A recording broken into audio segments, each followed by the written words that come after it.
No, I found my base pretty quickly.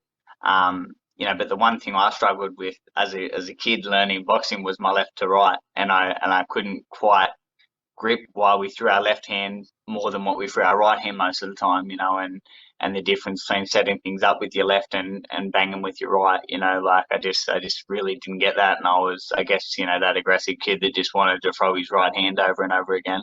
Um, and I think after a couple of hidings from good young kids back in the day, it sort of made me then step back and realize, like, okay, this isn't fighting. This is a science, and I've got to.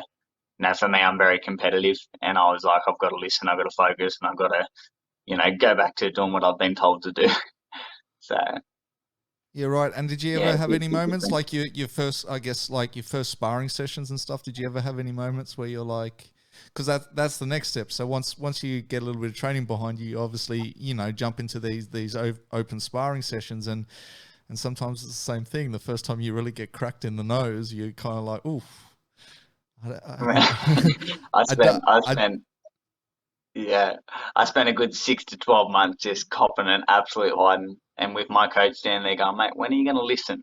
Like, when are you just going to understand it's a sport? You got to do what's needed, and that one thing sets up the other, and it continues to work from there. I couldn't count how many times I went home with a bleeding nose, and as most boxers would tell you, like just absolutely gutted and shattered that I couldn't get something that in my head was so easy.